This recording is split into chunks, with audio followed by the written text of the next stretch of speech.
And welcome back to Late Night Lately, the Late Night Show. I'm your host, Chad White. If you didn't know, this is the Late Night Show podcast. Oh, I have to sneeze. For the website, podcast for the website, cblscomedy.com. Like I said, it's a website. Go there. I have a sneeze coming on. Quite frankly, also today is the second day of the Masters tournament. I will be turning it on my phone. I am so sorry that my attention will be a little bit diverted. Here's the thing. I tried to put it on here on the computer so I could just watch the computer. And turns out if you have a webcam active, YouTube TV goes black on the internet. So that sucks. So you'll see me intermittently looking down to my right. We got an episode of Late Night Lately. This is episode 61. I was working all week, so I only saw a little bit of late night until today, where I just smashed together so much late night stuff. Oh my gosh, it's crazy. So let's get on what happened. This week in late night. After Midnight had just a stellar week of panels today, which is crazy to me. They finally it seems, first of all, I have issues with them reusing the same people way too often, which is something that they did in At Midnight days, but here it's ever more prevalent because they'll have somebody back a week and a half after they had that person.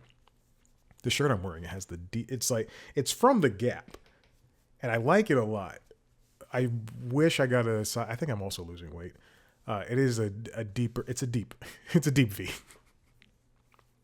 Anyway, the people this week they had were Mulaney Weintraub, Karen Sony. I'm not even looking at the names. I know it by heart now. Kate McCucci, Tawny Newsome, I believe John Lovett, and Jared Goldstein.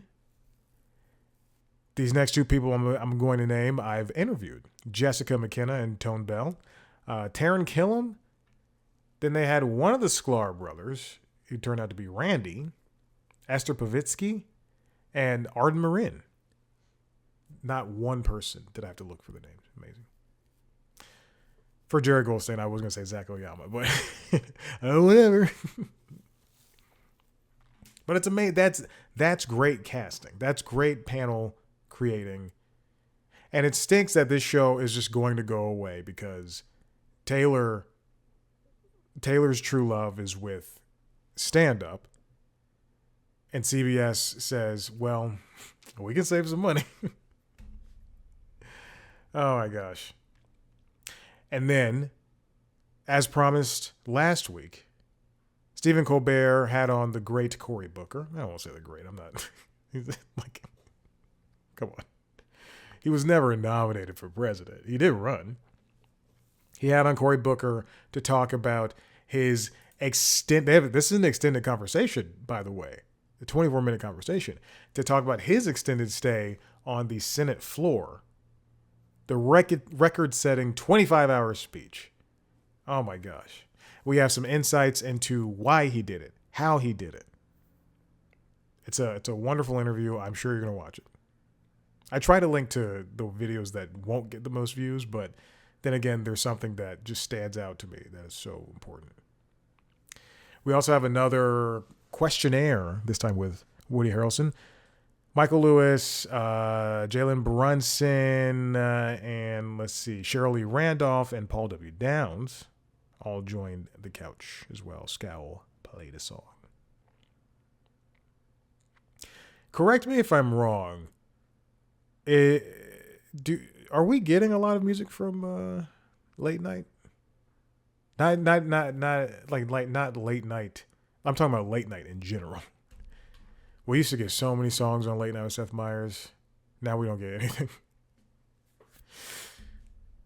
On the Tonight Show, Jimmy had a busy week. On top of doing his busking thing again, this time with Ed Sheeran, which I feel like they did busking with Ed Sheeran within the last year. John Hamm was there, Hannah Berner, who's fiance or husband. I don't know. I interviewed a couple of months back, joined Paige DeSorbo, Patrick Schwarzenegger, Zarna Garg, Jason Isaacs, Rami Malek, Triple H, Gigi Hadid. Also, the song, and I cannot ever pronounce, K7 Real, and Paco Amoroso performed the song El Dia del Amigo in these muscle suits, and I thought that was very funny. The busking thing, as I mentioned, Bella Ramsey was there. Bella also popped out during the monologue to do a recap, and Adam Levine was there. Adam Levine looks strange with a shaved head. Moving on. Also, I wanted the video that I'm featuring is Tina Friml performed stand-up. She's great, and she was very funny, and I was on board with everything. She's fantastic. Check it out, Tina Friml. Next up, late night. We had this week. I'm gonna start with the video I'm featuring. Rachel Kaly did stand-up. Now, here's the thing. How often do we get both Late Night and The Tonight Show featuring stand-up acts? How often do we get Late Night featuring stand-up acts? All right, now I can move on. Kit Connor, Tracy Ellis Ross, Walton Goggins, Sadie Sink, Lizzo, Tim Robinson, and Amanda Peet and Viola Davis were all the guests this week. We also brought back the White House press briefing, which is something that I feel like they don't do often, but when there's enough silliness in a press briefing, I feel as though that's when they lob it up for a desk piece. It was great. The audience was on board, and everybody seemed to enjoy it. The Tim Robinson interview is something that you should definitely check out. Every single human being on this planet should watch that Tim Robinson interview. Next up on Jimmy Kimmel Live, we had... God, it seems like they upload a lot of videos and no videos at the same time. Eric Andre, Masai Martin, Almost Monday performed. I do like Almost Monday. Whomever the music booker is for Jimmy Kimmel Live, my goodness, we have similar tastes.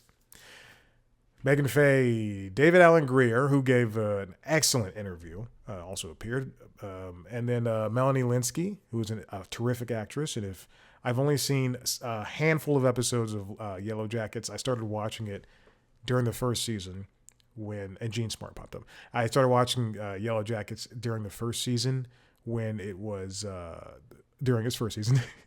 And it was just a little too heavy for me.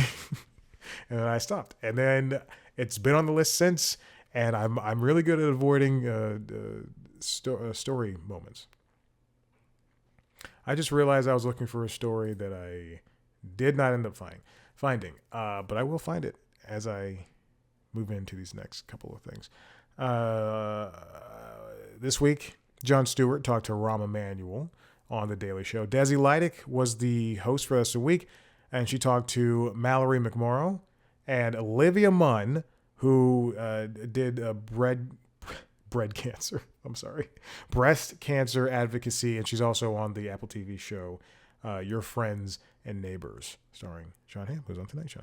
Ronnie Chang popped up doing a story about people rubbing their hands on the breast of statues for good luck and fertility. Troy Awada talked to scientists bringing back the woolly mammoth, and Bowen Yang was interviewed as well. And Michael Costa did his Costa Doing Business, which is a tear on Mad Money, I assume. I can only assume. Then there was Last Week Tonight with John Oliver, who did a story on trans athletes. Now, I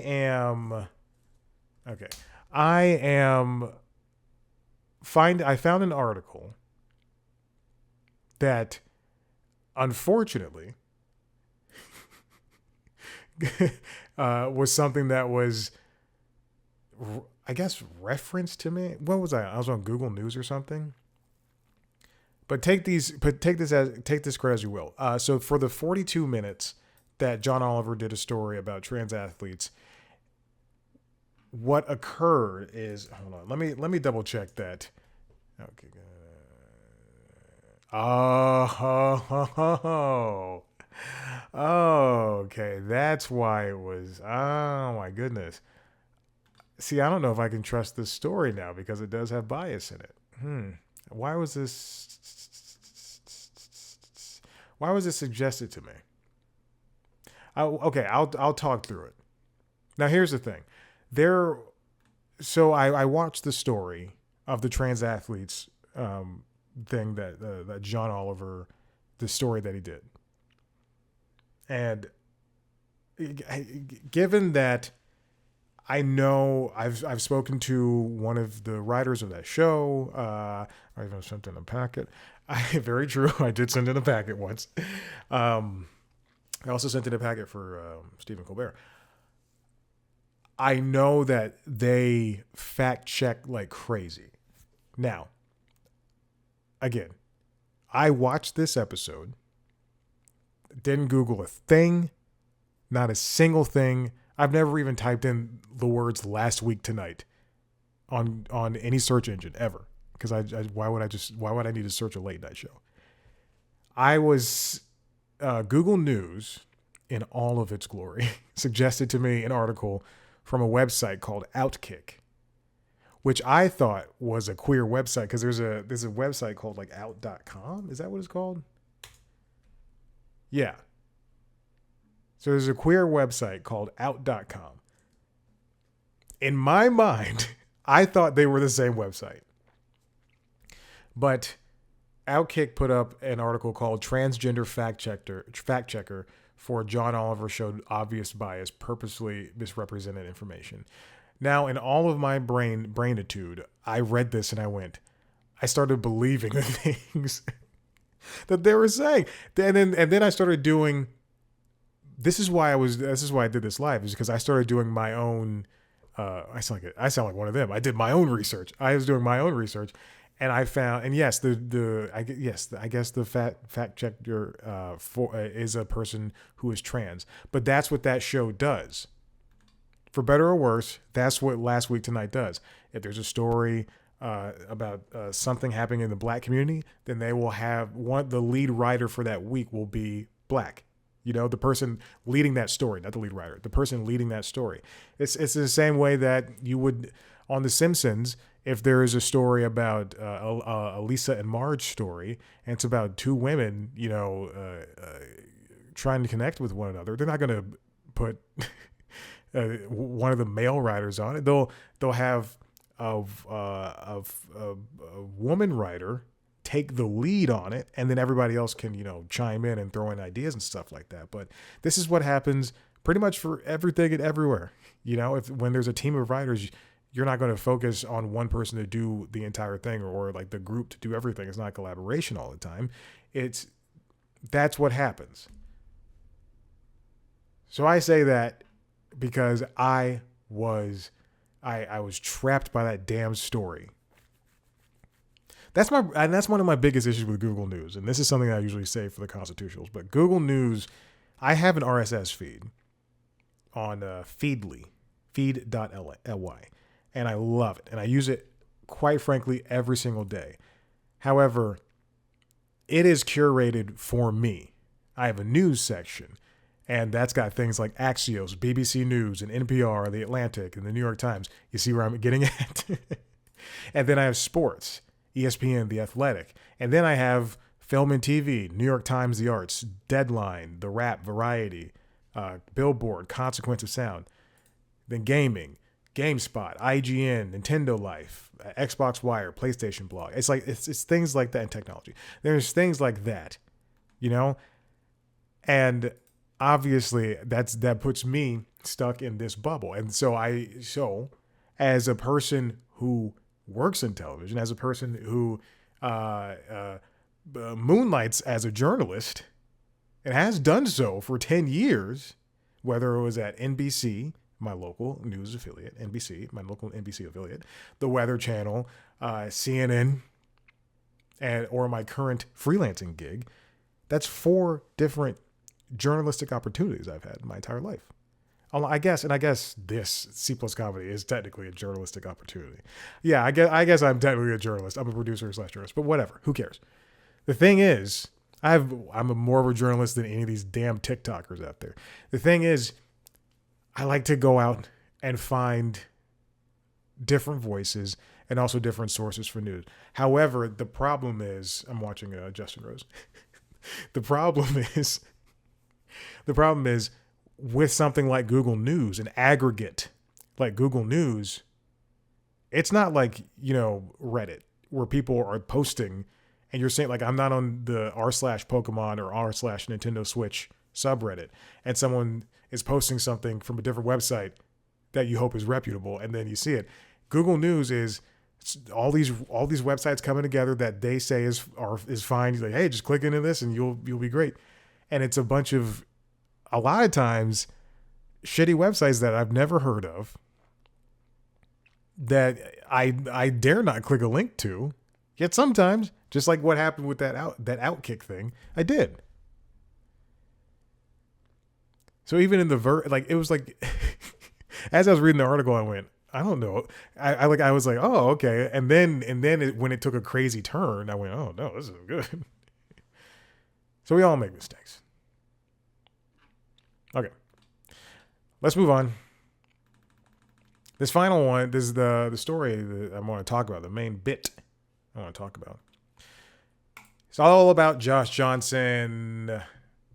Nikita Richardson wrote a profile about Josh Johnson for the New York Times. And Josh Johnson also appeared on Kara Swisher's On podcast to talk about the things that he's been doing. Oh, God, I wish I didn't click that link. Josh Johnson, if you don't know who he is, he works for The Daily Show. He's a correspondent. He was a writer. I believe he is still a writer, but he's a writer, stand-up. And he is, quite frankly, at this point in time, one of the most heard and shared voices when it comes to comedic political commentary via social media. If you go to his YouTube page, you can see there's been one video a week for the past year and a half that are roughly averaging 25 to 30 minutes per video where he talks about current events. And a lot of it is just like shooting the shit, truly. And it's funny. It's funny. So he'll talk about, here, let me go to the YouTube channel. So he can talk about the tariffs. Josh Johnson. He can talk about the tariffs. I can't type and talk at the same time. Oh. He can talk about the tariffs and it'll be right. And he's just like regurgitating news, but he's also making it funny. And he's been doing this for a very long time. You can even see the trajectory from the first video from like a year or a year and a half ago. And it's great. And audiences have really taken to it because he's young. He's got fresh ideas. Hey, look at this whippersnapper's young and he's got fresh ideas. Nikita even did the math. In 2020, she wrote this. The fact is that no other working comedian is currently releasing the equivalent of new stand-up specials at the same clip. In 2024 alone, Johnson uploaded the equivalent of 28-hour-long specials with his to his social channels and is on track to exceed that number this year, to the slight shock and complete awe of those who know him well. It's crazy. I'll see. I'm scrolling through the internet. I'm scrolling through the internet. And sometimes I'll just see people post a clip of him, which is just amazing to see. The only reason I'm saying I'm pointing this out and doing this is because I've talked to him twice. I've interviewed Josh Johnson twice, once on the website when I was doing written down interviews, and then second via the interviews, if you've never seen that, on youtube.com/epluscomedy. I interviewed Josh Johnson, And he was great. He remembered me, obviously. This dumb name, C Plus Comedy. Oh, yeah, I remember this, C Plus. You remember me, yay! All right, buddy, let's do this.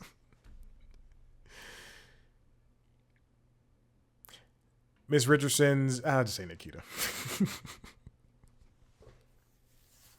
Nikita's piece is, it's great. You know, it captures the things that, if you're a newfound fan of Josh, then you'll see how Trevor Noah and the, I guess, current host of The Daily Show, Jon Stewart, have to say, what they have to say about Josh. Jon Stewart is not known to like people of color a lot. Remember the Wyatt Cenac thing? Just saying. Josh is great, and I urge you to check him out. There are no... and at the same time, I forgot to mention this. Olivia Munn popped up during, again, she was on The Daily Show to talk about breast cancer awareness and the Apple TV show Your Friend and Neighbors with Desi Lydic, but she also popped up during that her monologue, Desi Lydic's monologue. Nikita writes, so where does Josh go from here? The thing is, there is something new. I am watching golf. There is something new.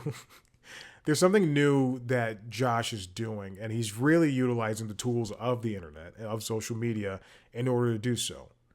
It's like the job of the comedian has changed so much in the past 20 years. You can still be a touring comedian, because I've spoken to some as recently as, you know, this month. You can still be a touring comedian, and that's very much possible. But the big part about it now is social media. And how you use social media is very, very, very important. And as much as I hate social media, how you use it is going to make or break you. You can't be organic anymore. Josh was already a comedian, a working comedian, when he was posting these videos. And he was also working on The Daily Show. If you remember, he also had a podcast with Dulce Sloan for a little bit under The Daily Show moniker.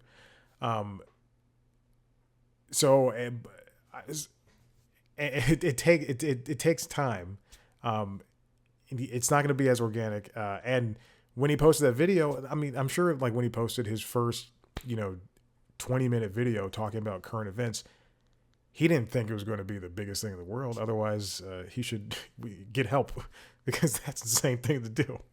But lo and behold, if you go back to his YouTube and you scroll through, you can see stand up, and then boom, that first video, millions of views, and the next ones all have the same numbers, because it's so prescient to now. It's they are of the time now, and people want to find more people that sound like them, and they're willing to listen to more. And if they're funny, who boy? I mean, come on. You can bring that late night voice to the modern day, to a crowd right in front of you. As opposed to, there are other comedians who do their crowd work thing, and I'm not knocking them. That's not really writing jokes. That's not really being naturally funny. That's just trying to find something and then working from that. Josh is great. Check him out. Listen, if you like what you heard here, head to the website, cpluscomedy.com, where you can see some things. It's not up right now, but you can, at some point it'll be back up. If you want to see a video version of this show, go to youtube.com/cpluscomedy. That is up, baby. Where you can also see a video version of the other shows, the Constitutionals podcast, which is the entertainment business news podcast, as well as LinkedIn Logs, which is the jobs podcast. You can subscribe to those shows wherever you get your podcasts. You can also watch the interviews where I've interviewed great people like Josh Johnson, all on youtube.com/cpluscomedy. Follow us on social media, TikTok, Blue Sky, Facebook, Instagram, @cpluscomedy, me, @ChadBlackWhite. Thank you so much for listening. See you next time. Bye.